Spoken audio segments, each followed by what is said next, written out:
changé. C'est ça le troisième pôle. C'est le même Saint-Esprit. C'est la même puissance. Oui, mes frères. C'est comme l'église à la Pentecôte. Ils ont reçu le Saint-Esprit le jour de la Pentecôte. Mais quand la persécution a commencé, et que Pierre et Jean pouvaient se retrouver en prison, dans Acte 4, les disciples s'étaient réunis. Ils étaient en prière. Pendant qu'ils étaient là, la terre a tremblé.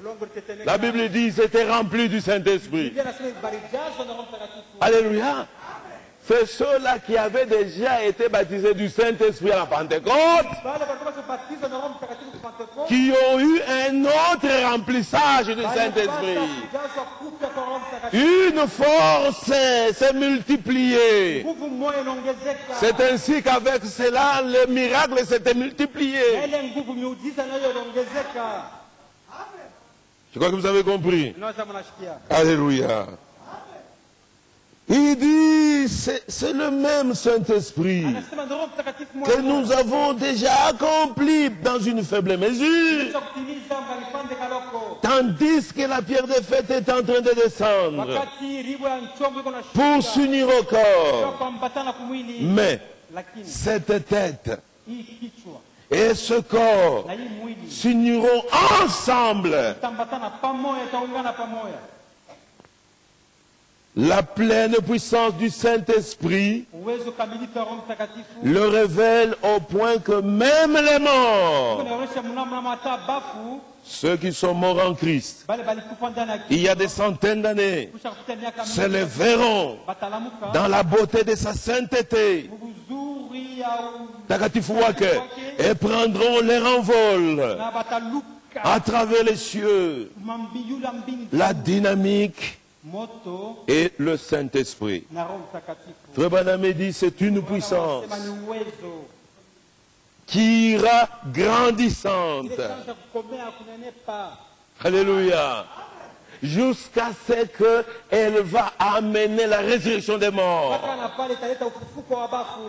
Et quand les morts ressuscitent, nous les vivants, nous les verrons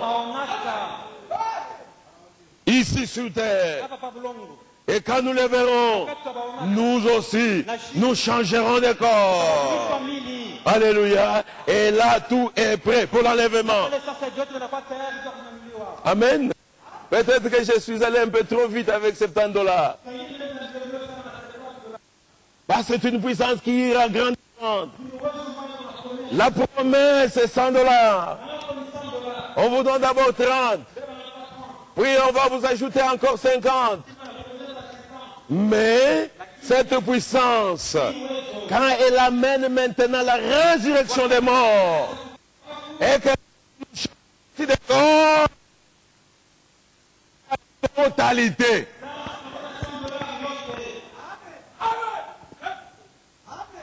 Parce que nous le verrons tel qu'il est. Nous allons aussi changer de corps. Ce corps de l'humiliation doit être transformé. Nous allons revêtir de corps de gloire.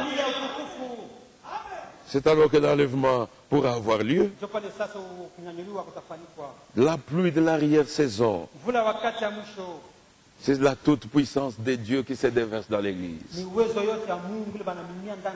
Et en ces temps de la fin, c'est vous et moi, nous les vivants, restés pour son avènement, que Dieu devra utiliser. Si pour la guérison, Julia Matunzo, Frère Branham était obligé de réparer son petit mensonge. Nous, avec nos grands mensonges, pensons-nous que nous allons entrer dans ce troisième poule et nous allons manifester cette toute-puissance de l'Église, de Dieu? Dans l'Église, non, mes frères. C'est pourquoi nous sommes en pleine préparation.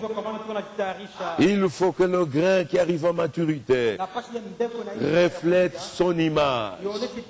Que ça soit aussi parfait que Christ. Ne l'oubliez jamais.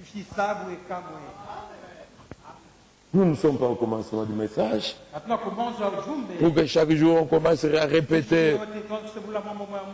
Frère, Hachabusharati, oh dada, Hachakabwabwa, Hacha. Non, mes frères, ça sont des premiers rudiments. Nous devons tendre maintenant ce qui est parfait. Nous devons chercher à refléter son image. Alléluia. Et même Frère Branham déclare, l'Église qui ne pratique pas Marc 16 n'entrera pas dans Marc 11.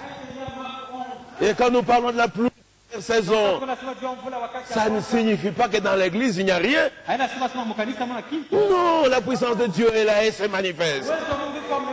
Dieu guérit jusqu'à ce jour. Mais en ce temps-là, ça sera très glorieux. La Bible dit, même la création entière attend voir ça. Alléluia. C'est en ce temps-là que Dieu va révéler ses fils. Aujourd'hui, tous peuvent prétendre être ses fils. Mais ces véritables fils sont ceux-là qu'il va adopter.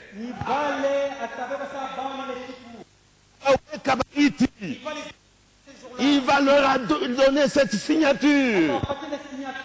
Alléluia. Comme le père signait. Son fils signait aussi. Parce qu'il l'a placé héritier. Et quand nous aussi nous serons placés, là où Christ signait, c'est l'Église qui va signer. Alléluia. Frère Branham dit, écoutez-le, dit ce que Jéhovah était, c'est de verser en Christ. C'est la plénitude de l'esprit qui habitait en lui. Alléluia. Et quand il se retrouve devant la tombe de Lazare, c'était la même signature. Il disait lui-même, tout pouvoir m'a été donné dans le ciel et sur la terre. Et là, devant la tombe de Lazare, c'est la même parole. Cette même parole à la création que Jéhovah pouvait prononcer. Que la lumière soit. Et la lumière fut. Cette même parole a été prononcée devant la tombe de Lazare. Parce que Jéhovah entièrement s'était déversé en Jésus. Il dit, Lazare, Lazare, lève-toi et marche. Lazare est sorti. Et tout ce que Christ était, et il se déverse dans son église.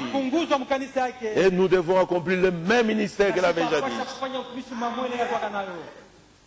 C'est une grande promesse. C'est pourquoi nous devons nous consacrer. Nous devons continuer à nous sanctifier. Oui, mes frères, oui, mes soeurs. Pas seulement frère. Non, frère. Ce n'est pas cela que nous avons été appelés. Nous avons été appelés tous à refléter son image. Si vous devenez son image et que moi je devienne son image, frère, ceux qui se ressemblent s'assemblent.